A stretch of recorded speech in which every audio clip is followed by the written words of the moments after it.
Friends, and I hope आप लोग सब ठीक होंगे और आप लोगों को मेरा वीडियो पसंद आ रहा होगा। ऐसे ही वीडियोस रेगुलर पाने के लिए मुझे आप सबकी सपोर्ट की बहुत ज़्यादा ज़रूरत है। So please like and subscribe my channel and share it.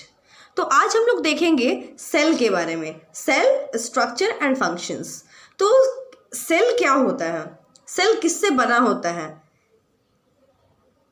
तो all living things on earth are made up of cells. जितने भी लिविंग थिंग्स हमारे अर्थ में प्रेजेंट है, जितने भी लिविंग बींग्स हमारे अर्थ में प्रेजेंट है, ये किन से बने हुए हैं? सेल से बने हुए हैं। Okay, these cells may be compare to the bricks of wall. हम लोग इसको किससे कंपेयर कर सकते हैं? हम लोग इनको ईंट से कंपेयर कर सकते हैं। जैसे हम लोग एक एक ईंट को जोड़ करके एक दीवार को, एक वॉल को कंप्लीट करते हैं और वो पूरा एक वॉल बन जाता है, तो वैसे ही हम लोग सेल को सेल मिल करके आपका टिश्यू बनता है। एंड सेल से पहले आपका टिश्यू बनता है, एंड देन टिश्यू से आपका ऑर्गन बनता है, and after that organ system बनता है। ओके, पहले सेल से टिश्यू बना, टिश्यू से आपका एक पर्टिकुलर ऑर्गन बना, और ऑर्गन से आपका फिर ऑर्गन सिस्टम तैयार हो गया। Okay, so cell is the basic building block of life. तो सेल आपका यहाँ पे क्या है? आपका बेसिक, जो सबसे मेन आपका बॉडी को हमारा बनाने वाला जो होता है, जो जिम्मेवार होता है हमारे लाइफ का, वही होता है हमारा सेल। तो a cell is capable of performing basic functions like respiration, digestion, excretion, reproduction, locomotion and growth. तो आपका सेल जो है ये सब चीज़ों के लिए कैपेबल होता है, अलग अलग फंक्शंस के लिए कैपेबल होता है। जैसे कि आपका रेस्पिरेशन हो गया, डाइजेशन हो गया, एक्सक्रीशन हो गया, रिप्रोडक्शन हो गया, एंड लोकोमोशन, मूवमेंट के लिए, ग्रोथ के लिए, इन सब के लिए आपका। तो ये जो भी आपका फंक्शंस है, रेस्पिरेशन, डाइजेशन, एक्सक्रीशन, रिप्रोडक्शन और लोकोमोशन, ग्रोथ, ये हमारे जिंदा रहने के लिए बहुत ही ज़्यादा ज़रूरी है। तो all living things are classified into two categories. जितने भी लिविंग थिंग्स है इनको दो पार्ट में, दो कैटेगरी में बांटा गया है। First one is plant and second one is animal. तो all living animals, all animals and plants are different from each other. तो जितने भी प्लांट होते हैं, जितने भी एनिमल्स होते हैं, ये एक दूसरे से बिल्कुल अलग होते हैं, from each other. Although they are all made up of cells. तो ये जितने भी आपके प्लांट्स हैं, जितने भी एनिमल्स हैं, मैमल्स हैं, ये सारे आपके किन से बने हुए हैं? ये सारे आपके सेल से बने हुए हैं। तो यहाँ पे अब हम लोग देखेंगे, ये आपका सेल के बारे में थोड़ा सा इंट्रोडक्शन था। अब हम लोग थोड़ा सा देखते हैं डिस्कवरी ऑफ सेल। किसने डिस्कवर किया सेल को? किसने सबसे पहली बार देखा सेल को? सो हम लोग अब देखेंगे डिस्कवरी ऑफ सेल के बारे में।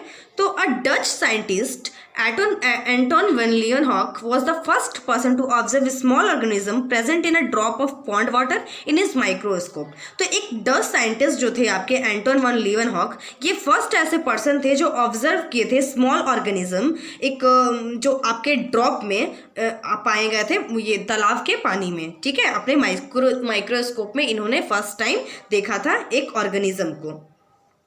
So, in English scientist Robert Hooke and 1665 observed a very thin piece of cork in his self-designed microscope.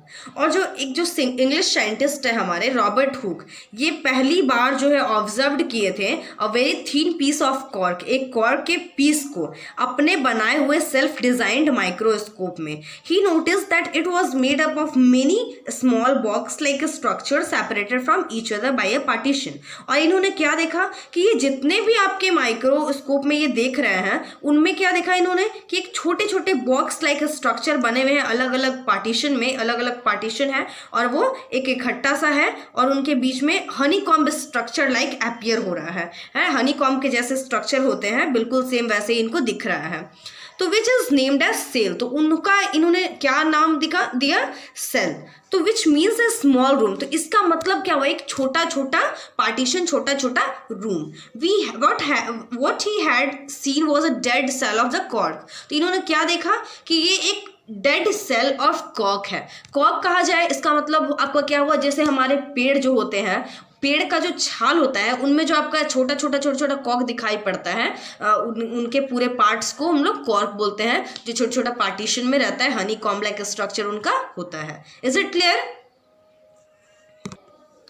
तो सेल थ्योरी, अब हम लोग देखेंगे सेल थ्योरी के बारे में। तो रॉबर्ट हुक ने तो ये पता कर लिया कि सेल नामक कुछ होता है और ये आपके कॉर्क लाइक स्ट्रक्चर का होता है, बट इसका जो थ्योरी था, जिन्होंने थ्योरी दिया, इसके बारे में बताया कि इनका क्या क्या थ्योरी है। तो वो क्या बताए, a group of 3 German scientist, 3 जो जर्मन साइंटिस्ट मिल करके आपका क्या पता किए, पहले इन 3 साइंटिस्ट का हम लोग नाम जानते हैं, Schleiden, Schwann and Virchow. In 1838 give the cell theory of organism. इन्होंने फर्स्ट टाइम जो है थ्योरी को गिव किया 1838 में। अकॉर्डिंग टू द थ्योरी, अब थ्योरी के हिसाब से हम लोग यहाँ पे क्या जानते हैं, a living organism are made up of cells. जितने भी लिविंग ऑर्गेनिजम्स हैं इस पूरे वर्ल्ड में, जितने भी लिविंग ऑर्गेनिज्म प्रेजेंट है, सारे किन से मिलकर बने हुए हैं, सेल से मिलकर बने हुए हैं। Is it clear?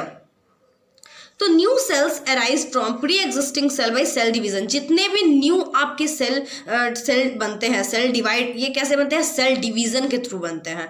आपका एक सेल जो होता है वो दूसरे सेल को रिप्रोड्यूस कर, उनमें से डिवाइड होता है, वो एक सेल रिप्रोड्यूस करके 2 सेल को बनाता है। एंड तो अब हम लोग देखेंगे इंस्ट्रूमेंट फॉर स्टडिंग सेल्स। वैसे इंस्ट्रूमेंट जिनसे हम लोग सेल के बारे में स्टडी कर सकते हैं, पढ़ सकते हैं, जान सकते हैं। तो most cell are very small to be seen with our naked eyes. तो ऐसे बहुत सारे सेल्स है, ये क्या होता है, काफ़ी ज़्यादा स्मॉल होते हैं। सेल्स का क्या है कि वो काफ़ी ज़्यादा स्मॉल होते हैं, जिनको हम लोग अपने आँख से नहीं देख सकते हैं। तो we need to use a microscope. तो इसके लिए हम लोगों को क्या चीज़ का ज़रूरत है, माइक्रोस्कोप का ज़रूरत है, to know about them. A microscope is an instrument which can magnify object much more than a simple hand lens or magnifying glass। तो माइक्रोस्कोप एक ऐसा इंस्ट्रूमेंट है जिससे हम लोग कोई भी ऑब्जेक्ट को काफ़ी ज़्यादा जूम करके देख सकते हैं, उसके बारे में जान सकते हैं, पढ़ सकते हैं। तो there are a number of microscope which magnify object to different sizes. तो ऐसे बहुत सारे माइक्रोस्कोप हैं जिनको हम लोग जो अलग अलग ऑब्जेक्ट को देख सकते हैं और आपके काफ़ी अलग अलग साइजेस में भी देख सकते हैं। तो यहाँ पे कुछ ऐसे ऑर्गेनिजम्स हैं जिनको हम लोग ऐसे अपने आंखों से नहीं देख सकते, नेकेड आई से नहीं देख सकते हैं, तो उनके लिए भी हम लोग माइक्रोस्कोप का यूज़ करते हैं। तो वायरस, बैक्टीरिया, अमोएबा, पैरेमीसियम एंड क्लाइडोमोनास स्पाइरोगायरा, ये सब कुछ ऐसे आपके ऑर्गेनिजम्स हैं। इनके बारे में हम लोग पढ़ चुके हैं डिटेल्स में। तो इनको क्या है, हम लोग नहीं देख सकते अपने आंखों से, इसलिए इन ऐसे ऑर्गेनिजम्स को हम लोग क्या बोलते हैं, microscopic organisms. Okay, these organisms is also called microscopic organisms. Is it clear? तो अब हम लोग क्या देखेंगे, यूनिसेलुलर एंड मल्टी सेलुलर। यहाँ पे यूनिसेलुलर का मतलब क्या है और मल्टी सेलुलर का मतलब क्या है, ये हम लोग जानते हैं। The living organisms have been classified on the basis of the number of cells present in them. जितने भी हम लोग यहाँ पे देखते हैं, सेल्स देखते हैं, इनको हम लोग कैसे जानते हैं,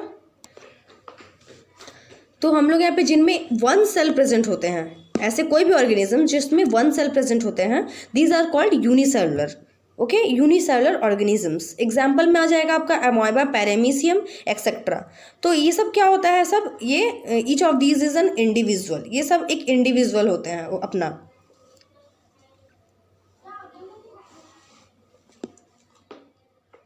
कैनॉट ऑर्गेनिजम्स जिनमें एक से ज़्यादा आपका सेल प्रेजेंट होते हैं, they are called multicellular organisms. The plant and the animals which we see around us with our naked eyes are multicellular organisms. जितने भी प्लांट्स हैं, जितने भी एनिमल्स हैं जो हम लोग अपने चारों ओर देखते हैं हमेशा, they are called multicellular organisms. Our body has trillions of cells and each cell is assigned for perform a particular activity. हमारे बॉडी में ट्रिलियंस ऑफ सेल प्रेजेंट है, बट हर एक सेल्स का अपना अलग अलग पर्टिकुलर एक्टिविटी है, अपना पर्टिकुलर वर्क है। For example, our heart pumps blood, stomach digest food, muscles and skeleton help in locomotion. जैसे कि हमारा हार्ट जो है वो ब्लड को पंप करने के लिए हेल्प करता है, स्टमक जो है फूड को डाइजेस्ट करने के लिए हेल्प करता है, मसल्स एंड स्केलेटन जो है आपका लोकोमोशन के लिए हेल्प करता है, and red blood cells carry oxygen, और रेड ब्लड जो होता है आपका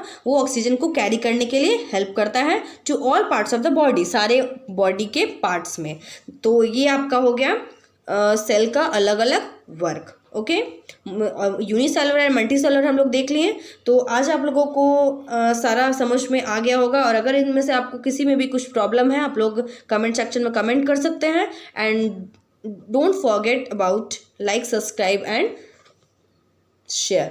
थैंक यू सो मच।